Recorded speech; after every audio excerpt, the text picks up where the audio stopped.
Gavv visits his siblings who keep from him that they are trying to find the red Gavv. They try to pass it off as them trying to find their missing part-timers. Gavv was here to check their modified part-timers, but perhaps he should review his blueprints instead. Gavv leaves them and wonders if the twins have caught on. Though he is hungry, Shoma has no money left for food. He stumbles upon a farm thinking the vegetables are free. But the farmer and his wife hurry out to stop him. The farmer mistakes him for someone named Makoto, but his wife says that's impossible considering Makoto is. Shoma's stomach growls and they take him inside.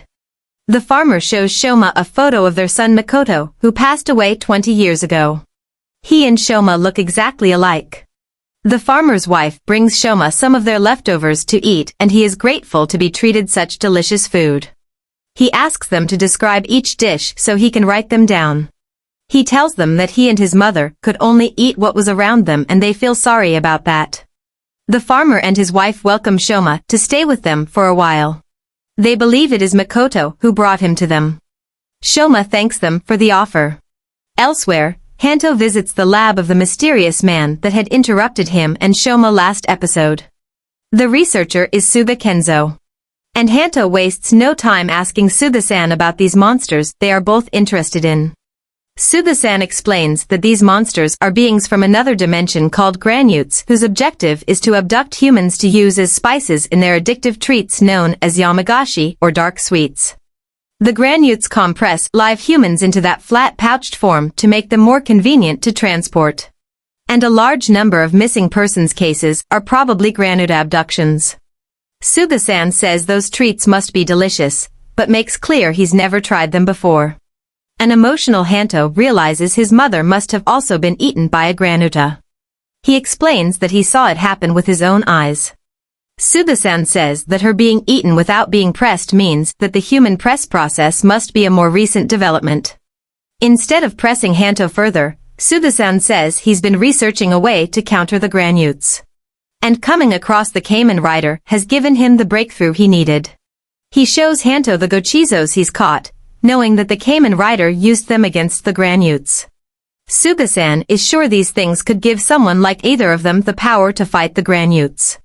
Back at the farm, Shoma effortlessly helps the farmer and his wife with planting and laundry. They take a break after work and they give him some of their son's favorite marshmallow treats. Shoma excitedly tries marshmallows for the first time and it's another euphoric experience. He loves them. And he quickly writes about them in his notebook. But Shoma again feels his stomach mouth rumble and stealthily catches the gochizos that pop out. Hanto meets with Boss Soji to tell him about Suga-san. Boss Soji thinks he's a bit sketchy knowing all those things. Hanto says Suga-san's just been researching these things for a long time.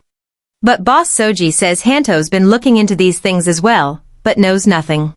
Boss Soji advises Hanto to keep an eye on him before fully trusting him. Speaking of keeping an eye, a hooded agent has been watching them all this time. Other agents, meanwhile, target Shoma who is shocked to see them here. The agent kicks Shoma into the farmer and his wife and they get knocked down. Shoma apologizes and then runs off, knowing the agents are after him and no one else. He leads them away from the farmer and his wife and into the forest. Just then, the twins appear and say they thought Shoma was already dead. Shoma is surprised to see his Sheet Nizan and Jeed Nizan. The twins taunt Shoma and say the two happy humans he was with would make for some good spice. Shoma thinks of the kind couple as the twins explain that they knew the monster taking care of their part-timers was him. They say it's a shame he couldn't even become a spice because of the red Gavv. Shoma tells them to stop. But they continue to mock him and say he wasn't even able to die with his mother because he isn't even human.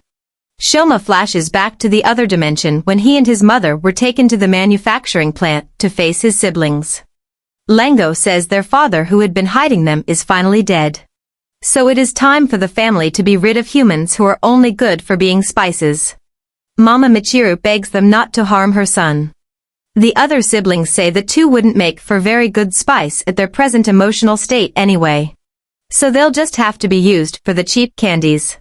The siblings transform into their Granuta forms as a tongue emerges to eat them both up. Mama Michiru pushes Shoma out of the way and she gets caught in the tongue. Mama Michiru tells Shoma to hurry and run. But the tongue wraps itself around him too. As Mama Michiru gets pressed, Shoma is released from the tongue, much to the stomach sib's surprise. Agents grab Shoma, who can do nothing but watch the stomach sibs crush his pressed mother. Back in the present, the twins continue to mock Shoma and say Mama Michiru is probably in a granoote's belly right now. Since their siblings were unable to bury him, they will do it themselves. But Shoma henshins and battles agents. The twins are surprised Shoma is able to fight, especially with his Kenzaku gummy friends. The agent has Shoma in a chokehold. But he uses the happy feelings of the people he's met so far in this world to power him up.